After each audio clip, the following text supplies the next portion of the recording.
10वी 12वी आणि पदवीनंतर आता पुढे काय? वैद्यकीय क्षेत्रातील करिअर आणि 100% रोजगार व्यवसाय मिळवून देणारे पॅरामेडिकल कोर्सेस आजच प्रवेश निश्चित करा. पॅरामेडिकल क्षेत्रातील आधुनिक कौशल्यपूर्ण प्रशिक्षण आणि दर्जेदार शिक्षण देणारे विश्वसनीय केपी पॅरामेडिकल इन्स्टिट्यूट, शाखा हडपसर, पिंपरी, कात्रज, सातारा. काल तुम्ही बारामतीत जाऊन अगदी खोड रबरचं उदाहरण देऊन अजितदादांना चॅलेंज दिलं. अजितदादांनी पण या मतदारसंघामध्ये चॅलेंज दिले, ज्यांनी तुम्हाला मागच्या निवडणुकीत निवडून आणलं. यंदा तुम्ही कसं निवडून येताय आणि 5 आमदार त्यांच्या बरोबर आहेत. हे बघा, मान्य दादा हे फार मोठे नेते. माझ्यासारख्या लहान कार्यकर्त्यांनी त्यांना चॅलेंज देणं वगैरे अशी भाषा वापरणं सुद्धा योग्य नाही. पण माझा खूप बेसिक प्रश्न आहे की आदरणीय दादांनी खरं तर शिरूर लोकसभा मतदारसंघातल्या मायबाप जनतेला या प्रश्नाचं उत्तर देणं गरजेचं आहे की ते कुठल्या उमेदवाराच्या प्रचाराला येणार आहे.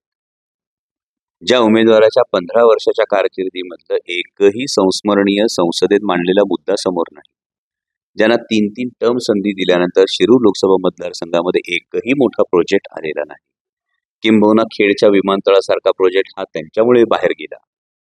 इतकंच नाही तर लोकांनी आपले प्रश्न मांडण्यासाठी निवडून दिल्यानंतर जो माणूस स्वतःच्या कंपनीचं उखळ पांढरं करण्यासाठी संसदेत प्रश्न विचारतो, अशा व्यक्तीच्या प्रचारासाठी आदरणीय दादा येणार का? अशा व्यक्तीची उमेदवारी आदरणीय दादांना मान्य आहे का? अजून तर पुढच्या 2-3 गोष्टी अजून फार महत्वाच्या बाकी आहेत, येणाऱ्या काळात त्याही कळतील. पण असा उमेदवार दादांना मान्य आहे का? माझं आव्हान, मी फार किरकोळ माणूस आहे. माझं एक फार वेगळी गोष्ट आहे की जेव्हा प्रश्न विचारला जाईल, शरण जाणाऱ्यांच्या यादीत उभं राहायचं होतं की लढणाऱ्यांच्या. मला असं वाटतं की मी छत्रपती शिवाजी महाराज, छत्रपती संभाजी महाराजांचा इतिहास सांगतो. लहान लहान लेकरं जेव्हा टीव्हीवर बघतात तेव्हा ती त्या इतिहासाच्या दृष्टिकोनातून माझ्याकडे बघतात.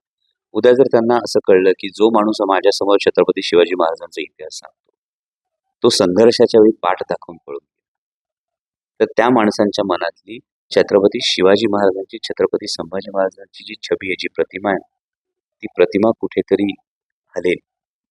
ती हलू नये यासाठी मी लढणाऱ्यांच्या बाजूने उभं राहणं माझं नैतिक कर्तव्य आहे.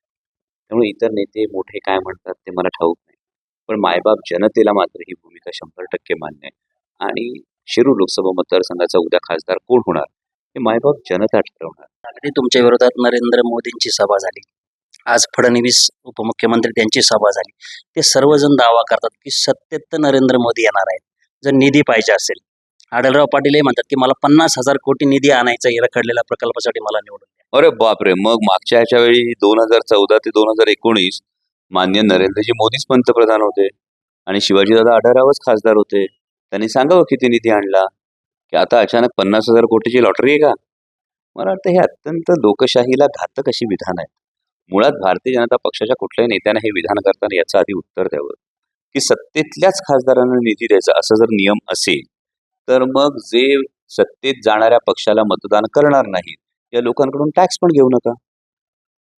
38%च फक्त जनता जर भारतीय जनता पक्षाचे मतदार असेल तर उरलेल्या 62% लोकांनी मतच द्यायचं नाही ना. कसं आहे, जर आमच्या माणसाला म्हणजे आम्ही निवडून दिलेल्या लोकप्रतिनिधीला तुम्ही निधी देणार नसाल, पण निधी मग तुम्ही खिशातून थोडी देता. जनतेच्या टॅक्समधून जो पैसा जमा होतो तोच निधी आहे.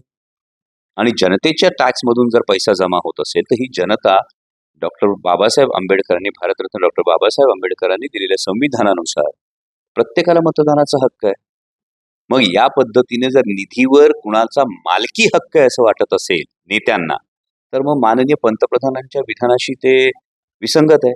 कारण माननीय पंतप्रधान स्वतःला प्रधान सेवक म्हणाले होते. मग सेवक मालक कधी झाले? की कुठलाही पक्ष फोडा, कुठलेही नेते पळवा, कोणालाही ईडीचा धाक दाखवा म्हणून त्यांना मालक झाल्यासारखं वाटायला लागलं की काय?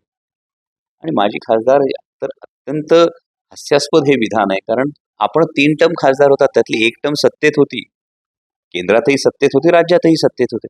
दाखवा ना आलेला एक मोठा प्रोजेक्ट आणि मग लोकांना ही दिशाभूल करा. तर मायबाप जनतेला हे ठाऊक आहे, हे पूर्णपणे ठाऊक आहे.